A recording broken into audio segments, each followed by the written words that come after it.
Even if you're watching this video after November of 2024, the council right to buy discount or the right to acquire discount could be life-changing. It could be generational change and wealth building for you and your family. I'm going to explain what the council right to buy is, what the council right to acquire is. I'll talk you through the mortgage process. And as always, I'll give you some really valuable advice. Make sure you watch the whole way through because that £16,000 that I'm talking about in the slide is not for everybody.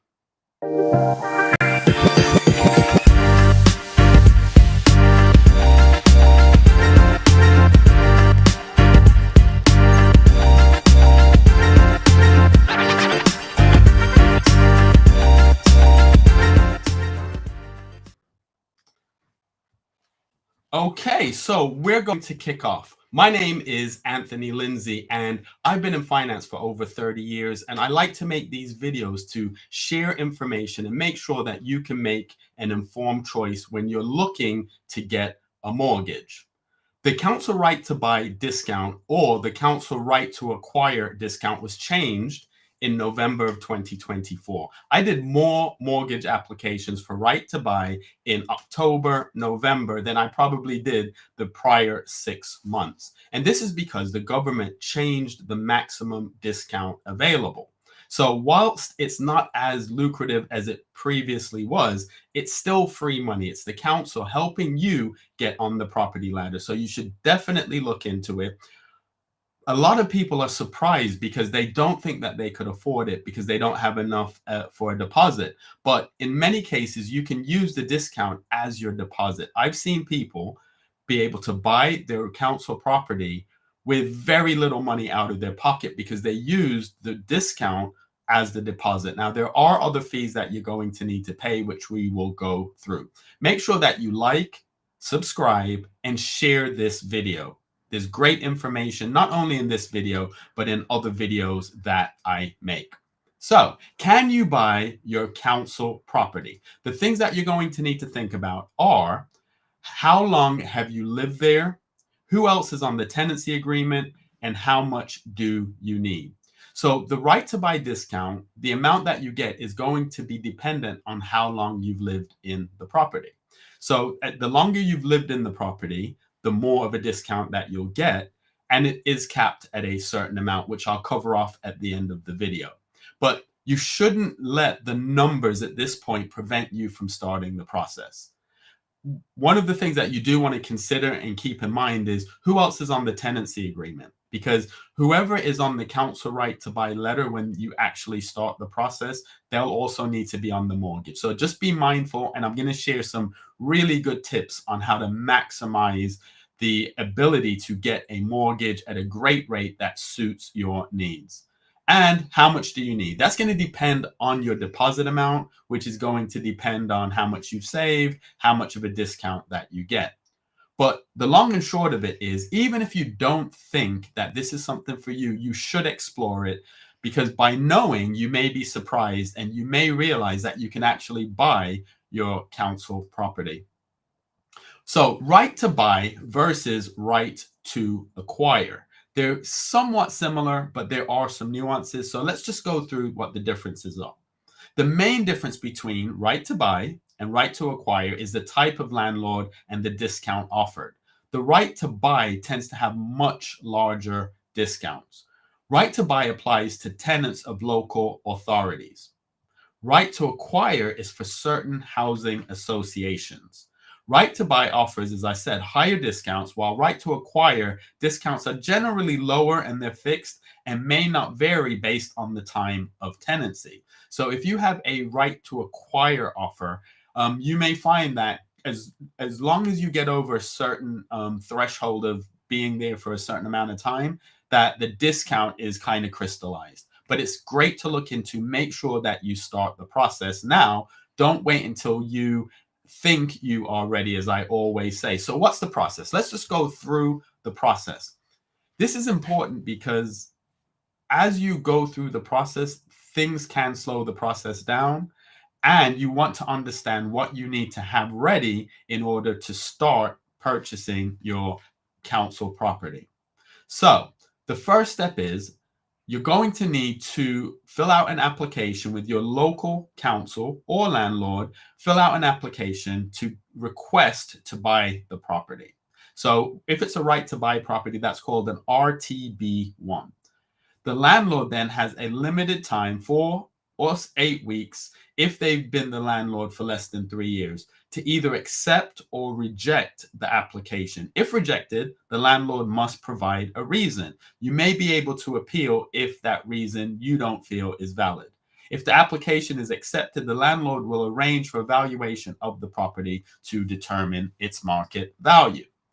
This is not the point at which you should first engage with a mortgage broker. When you're considering this, you should probably reach out to me or a trusted mortgage broker and just say, look, I'm planning on pursuing a right to buy. They will then ask you some questions. So if you're talking to me, what I would do is I'd ask you about your employment. If you do have a deposit, I'd ask you what you think the property is worth, as well as what you think they will offer you as far as the discount. And we'll be able to determine that, the discount, we'll be able to determine it by how long you've been there. A few things to keep in mind. Have you kept your rent up to date? Are you a good tenant? Are you someone that they would actually want to sell to? So the beginning of the process is not set in stone as far as you definitely wanting to proceed, but you should always explore it. And by speaking to a mortgage broker at the very beginning of the process, they'll be able to guide you on a few things that you may need to tidy up before you're ready to submit your formal application. That's why it's important that you do it, even if you don't think you're ready, that you can have the right information. The next stage is the landlord will then issue a formal offer notice. It's outlining the purchase price, taking into account any applicable discounts. You want to make sure you maximize your discount, service charges, and other terms of sale. The tenant has a period of about 12 weeks from the offer notice to accept or decline the offer. If the tenant accepts the offer, they'll need to secure a mortgage and arrange for a solicitor. The conveyancing of the process is next. So the legal process of transferring ownership is then handled between the tenant solicitor and the landlord's legal team. So this is the point where you'd have the RTB1 letter. You would then go to the mortgage broker again, who's familiar with you because you've already spoken to them. And the mortgage broker will then be able to start putting the details together because we now know what the approximate value is. We also know how much you have towards the deposit, if anything, because as I said, you can use the discount towards the deposit in many cases. We'll also at that point give you some options on what solicitor or law firm to work with. This way you're all teed up to move to the next stage. So what's going to happen from here, we're going to get you an agreement in principle. And I do need to note and stress to you that the council will require a full mortgage offer in order to really proceed to the next stages. So an agreement in principle will not suffice as far as meeting some of the deadlines. I've seen clients, because they delay and take a long time with the process, I've seen clients almost miss the deadline. Some councils are quite, liberal. Others are quite pedantic. So don't delay. So don't have the council waiting on you to get your offer. Okay. So make sure you reach out to the mortgage broker. If it's someone like me, I work really fast, as I always say. So I'll make sure that your agreement in principle is done. Once we go through the illustration, so the numbers, the interest rate, the term, the monthly payments, and find the right product for you based on your circumstances, we'll then proceed to the full mortgage application. This is the point where the lender will do the valuation. And I've got lots of videos on the outcomes of valuations, but speaking just kind of generally, it can come out as one of three things. It can come out at the value that is being offered by the council. That's great. It can come out that the lender actually thinks it's worth more. That's okay.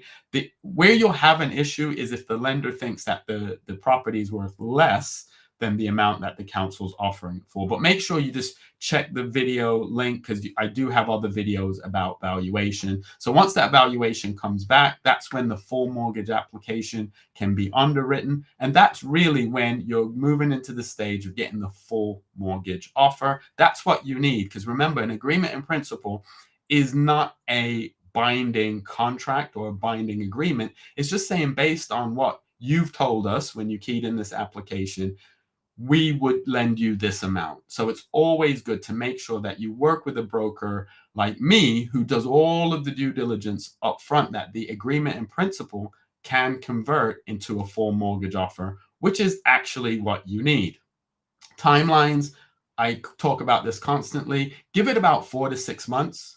So it's going to take about 4 to 6 months from the moment that the offer is made for you to not get your keys, because you already live there, but for you to own the property and start making your mortgage payments. The reason why I say 4 to 6 months is because some councils are extremely slow. Others are quicker. Some clients, like, I'm filming this during summer. People are going on vacation. So it may take a little bit longer. And the process is always as fast as the slowest person. I will never be the slowest person in the transaction. So make sure you're prepared, and we'll go through some of the things that you can do to prepare to buy your council right to buy property, either as a council right to buy or a right to acquire. My top tip: if possible, add eligible children to the application. This is about wealth building. I'll give you a scenario that is a true scenario, what actually happened. I had a client many years ago who approached me about the right to buy. She didn't have enough of a salary to be able to qualify for the mortgage. And this was in the days where in the city of London, you're getting 136,500 as a discount. But the property was priced quite high because it's London, and she didn't have the income to cover it. She had 2 daughters that live in the home that she could have put on the application. Both of them were working, both of them lived there. The block was that the kids were like, no, I don't want to lose my first time buyer's discount. I hear this all the time. If you're a young person and you're saying that, let me just give you a suggestion. If you haven't already started saving for your first home, and you're not that disciplined, and you're living at home at the moment anyway, you should consider going on the right to buy application. And here's why. Let's just, for the government, when you come outside of that period where you'd have to pay back some money for the right to buy discount, that property has quite a bit of equity. So that means what you think you would be losing on the first time buyer's stamp duty discount, which sometimes you're not going to get anything anyway because the house price you're buying is below the threshold. But let's just say you do. You could have already had an arrangement to say, we'll take some of the equity out of the property that we now own, and we'll use that to offset or pay the stamp duty. Everybody wins. Everybody wins. But quite often, we have this idea that money's going to fall out of the sky in the next 8 months and I'm going to buy a house, and it doesn't happen. So in the scenario I was telling you about, this lady approached me many years ago. The kids didn't want to do it because they're going to buy their first home. Then when November of 2024 came around, she's frantic saying, oh, I don't want to lose this £136,000. Can we move forward? The kids still hadn't purchased their first home and still didn't even have any savings. They could have been 3 years into that discount by then. So my advice would be, if you have someone else that's eligible and it fits your circumstances, please include them on the application, because it will increase your affordability as far as being approved for the mortgage. And with that said, even if you don't think you're ready, you should look into the process. And here's why. I've had so many people who have watched my videos or seen me speak at events and said, you know what, I'm going to just give it a try. A couple months later, they'll contact me and say, I have my right to buy letter. This is how much the discount is. We've done the math and we've seen that they can purchase that property, even though they didn't think they could, with very little money out of their pocket. The other thing to consider is that in November of 2024, things changed. who's to say that the right to buy discount will always be around? And then we'll have another scramble when the government announces that changes are being made. There's a saying in property that the best time to buy was 20 years ago. The next best time to buy is today. And if your circumstances are correct and you're in a position where you feel that you could purchase, you should look into it. You should speak to a professional. My videos are not here to replace professional advice. They are here to open your mind to some concepts that you can reach out to a mortgage broker or an accountant or a professional, a licensed professional who can walk you through based on your personal circumstances. This is why I always ask you to like, share, and subscribe, because you may know someone that this information would help. So apply even if you don't think that you're ready. So here's the question. What do I do to prepare for my mortgage? So step one, what you're going to want to do is request the right to buy or right to acquire from your local council. Each council's process is a little bit different. As I said, some are fast, some are slow. I know that at the time of airing this video, a lot of councils were inundated a few months ago. So the process was slow, but it's speeding up because they worked through the application. Tidy up your bank statements. So have a financial review with a professional who can look through your bank statements and make sure that everything that you're paying is viable. Because sometimes we find that people are paying two insurances for the exact same thing. So tidy up your bank statement. Check your credit report. You know what I'm going to say now, right? You should check your credit report at least once a year. I would recommend twice a year. So the beginning of the year, when it's the new year, someplace halfway through the year, check your credit report and get your credit report from checkmyfile.com. There will be a link in the description. So check your credit report that that if there's anything on there that shouldn't be there, or if a missed payment or late payment is on there, you can resolve those issues. You can put some distance between that bump and when you are going to apply for the mortgage. Maximize your deposit. As I said, if the lifetime ISA is appropriate for you and you don't plan on purchasing within the next 12 months, open a lifetime ISA, read the terms and conditions, because if you open a lifetime ISA and use it for anything other than a first purchase or as retirement, there are very steep penalties. 9 times out of 10, you're not going to find lifetime ISAs at your High Street bank. So I would suggest you go to moneysavingsexpert.com. That's Martin Lewis's website. He's a consumer advocate. And just do some research on lifetime ISAs to ensure that this is the correct product for you. But I do need to caution you, if you are planning on buying within the next, let's just say 6 months, the lifetime ISA will not be the appropriate product, because you need to have had the ISA for at least 12 months. So you know what's going to come next? Speak to a broker. Speak to a broker 6 to 12 months before you think you're ready to purchase. Before you think you're ready to purchase. Now I'm going to give a quick summary of the right to buy scheme. So the right to buy discount overview.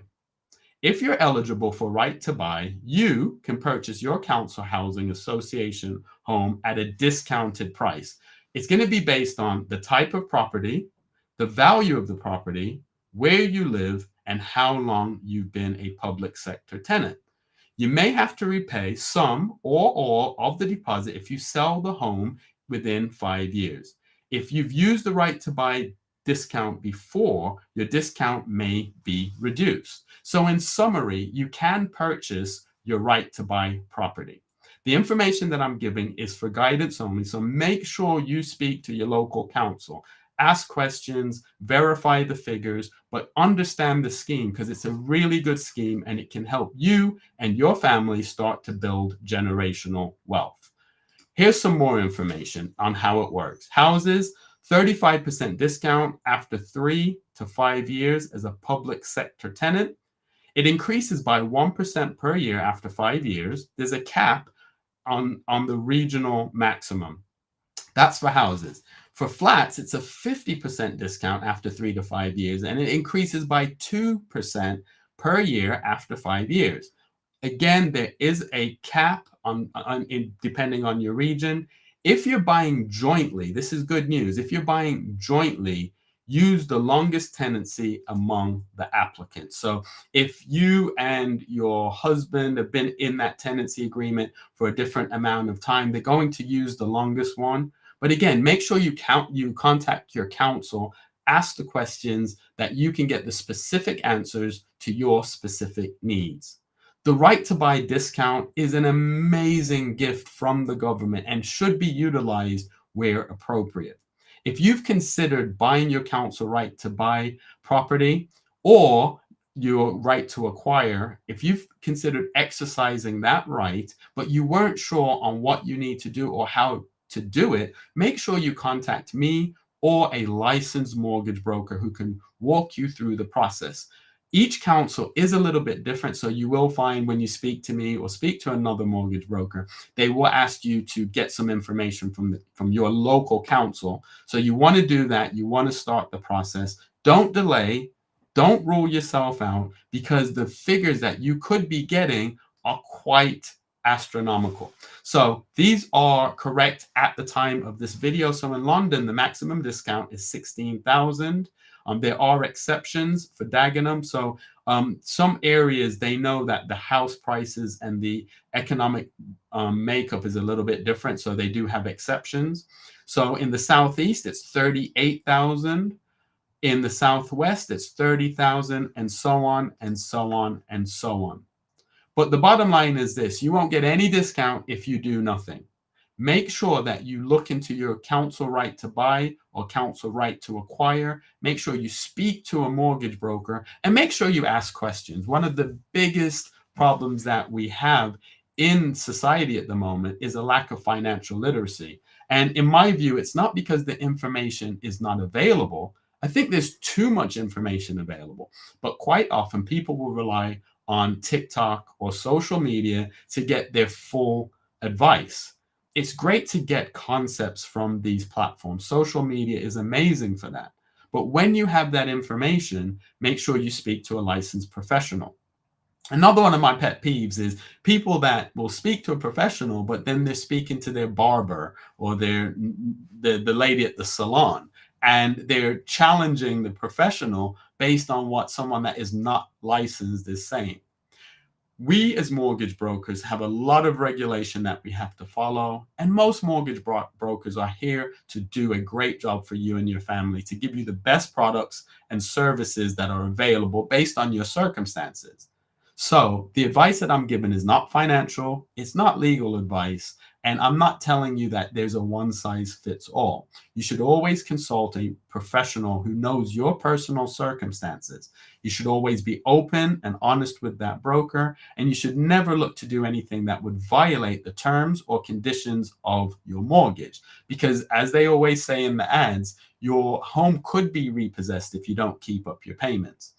And as someone that worked in that area of finance for over a decade, it's not a great thing. Quite often, people end up in that situation because they didn't listen to their mortgage broker or because they were given bad advice. But 9 times out of 10, they were given good advice, but thought they knew better, or their barber knew better, or their gardener knew better. The advice that we give you is to move you forward.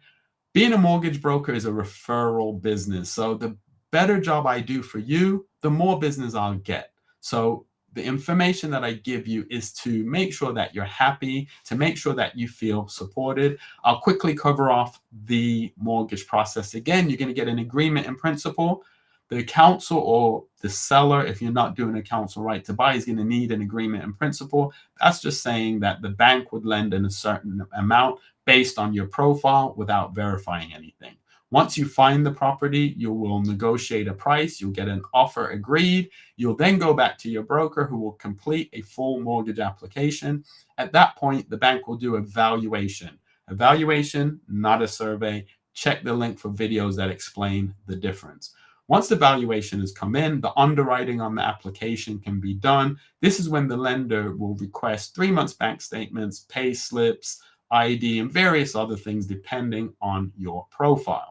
Once the underwriting has been done, they will issue a full mortgage offer. This mortgage offer is more of a binding agreement. It usually has a date on it that it expires. It's usually about 6 months, but don't get stressed out. If it does expire or as it approaches its expiration date, a good mortgage broker will contact the lender and get it extended. Now, when it's extended, it will be based on the rates that are available at the time of the extension, which means you may end up with a higher rate or a lower rate because 6 months down the line, the market will have changed quite a bit. But you get that mortgage offer. Once you have the mortgage offer, the rest of the process is pretty much between your solicitor and the seller's solicitor or the counsel solicitor.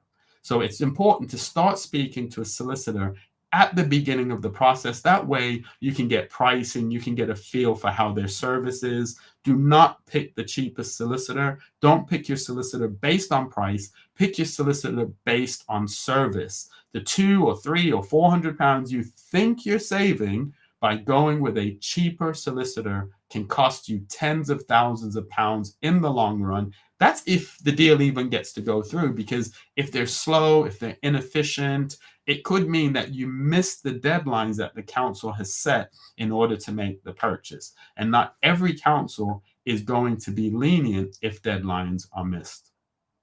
My name is Anthony Lindsay, and I do these videos that I can give you information that you can be a more informed consumer. It's not designed to replace one-on-one information with a qualified professional.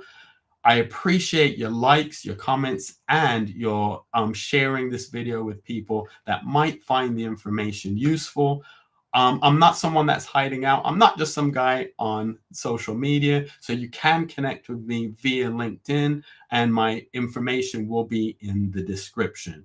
Thanks for watching, and make sure that you like, subscribe, and share.